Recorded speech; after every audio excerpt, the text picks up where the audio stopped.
Assalamualaikum warahmatullahi wabarakatuh. Om Swastiastu, salam kebajikan, namo buddhaya, salam Pancasila.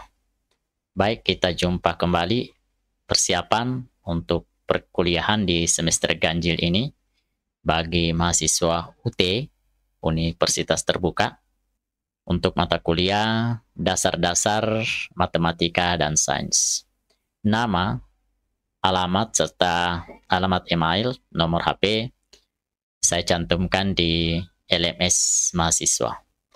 Pada sesi kali ini saya akan membahas tinjauan-tinjauan tentang mata kuliah dasar-dasar matematika dan sains. Mudah-mudahan dengan tinjauan mata kuliah ini dapat membantu mahasiswa setidaknya mempersiapkan diri dalam rangka menghadapi perkuliahan selama 8 kali pertemuan. Baik, saya awali. Mata kuliah ini adalah program studi PG PAUD dengan kode mata kuliah 4305, yaitu dasar-dasar matematika dan sains, jumlah SKS 2. Kemudian capaian pembelajaran mata kuliah ini, mahasiswa sebenarnya diharapkan dapat menjelaskan tentang konsep-konsep himpunan, menentukan himpunan sebagai hasil operasi 2 atau lebih.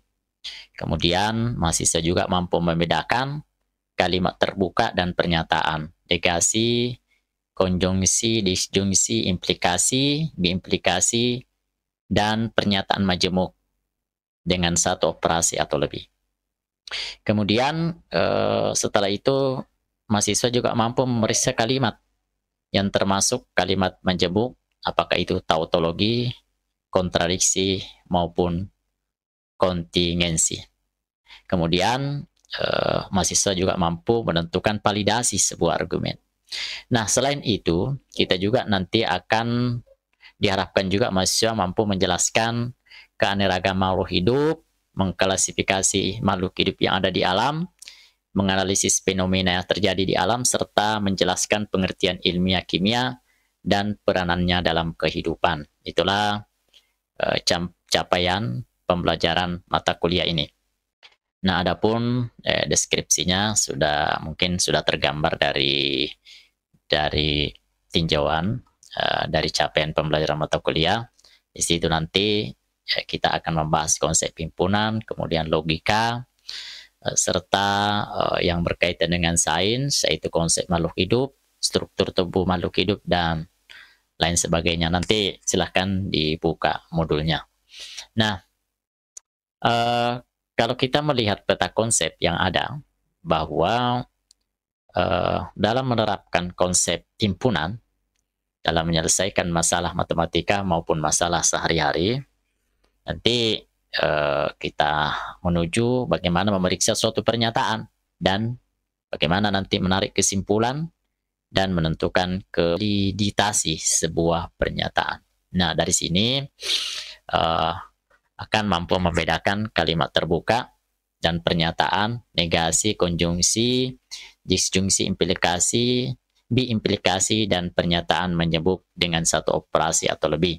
Nanti dirangkaikan dengan materi-materi yang berkaitan dengan sains, yaitu mengklarifikasi makhluk hidup yang ada di alam, menganalisis fenomena alam, menjelaskan pengertian ilmu kimia dan peranannya dalam kehidupan, sehingga nanti dari konsep-konsep yang diajarkan ini bisa mahasiswa menggunakan konsep ini, baik itu berupa himpunan, logika, serta konsep-konsep IPA sebagai bekal guru TK atau guru anak usia dini. Telah peta kompetensi yang diharapkan dari mata kuliah ini. Nah, nanti pertemuan ini akan dilakukan 8 kali pertemuan,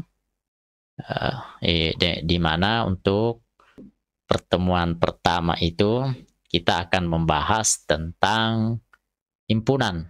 Nah, adapun tujuannya, pertama adalah mahasiswa dapat menjelaskan pengertian himpunan.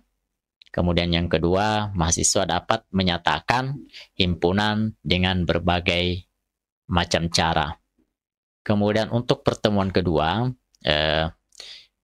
tujuan yang kita harapkan adalah mahasiswa dapat menjelaskan macam-macam himpunan, kemudian dapat pula menyimpulkan himpunan bagian dalam diagram Venn, dan menyimpulkan cara operasi himpunan dan sifat-sifatnya.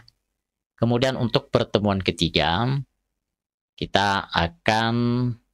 jadi kita berharap untuk pertemuan ketiga ini, mahasiswa dapat menganalisis kalimat pernyataan dan yang bukan pernyataan.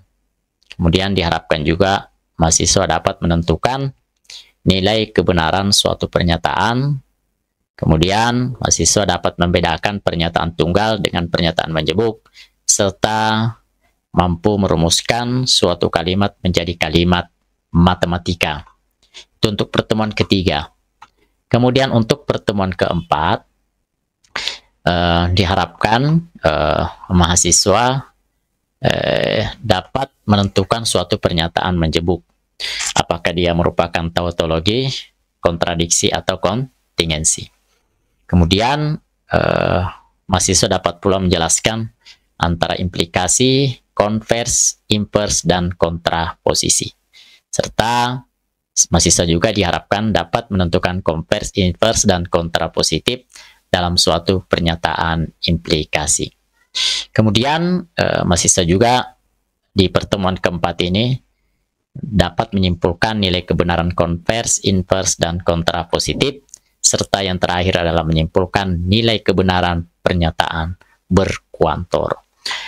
Nah, untuk pertemuan kelima itu sendiri, diharapkan mahasiswa dapat menjelaskan struktur tumbuh-tumbuhan, kemudian menjelaskan struktur tubuh manusia dan hewan, mengklasifikasi makhluk hidup, menjelaskan keanekaragaman makhluk hidup, mengidentifikasi tumbuhan tingkat tinggi dan rendah, serta mengidentifikasi hewan avertebrata dan invertebrata.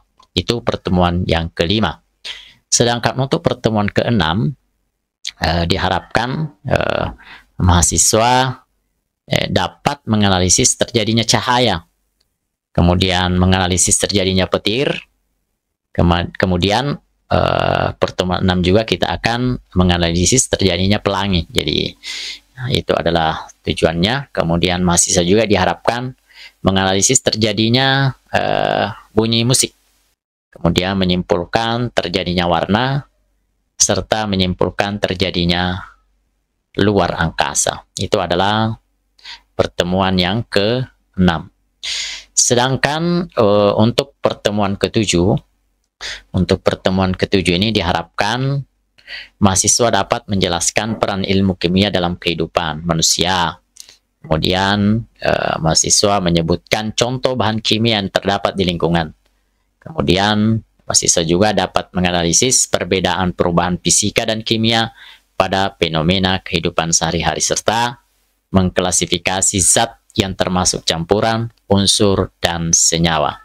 Itu pertemuan yang ke-7. Kemudian untuk pertemuan yang terakhir, mahasiswa diharapkan merangkum. Jadi kita di pertemuan 8 nanti akan merangkum semua materi mulai dari pertemuan 1 sampai pertemuan ke-7.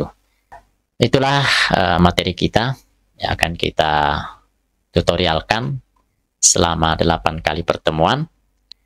Semoga ini dapat membantu mahasiswa dalam menyelesaikan mata kuliah ini. Harapan saya mahasiswa selalu aktif di LMS, mengerjakan tugas, soal-soal latihan, serta melakukan diskusi yang ada di LMS.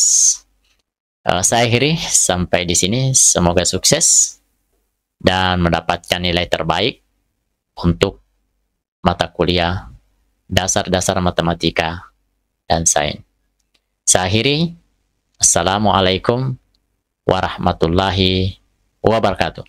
Salam guru hebat.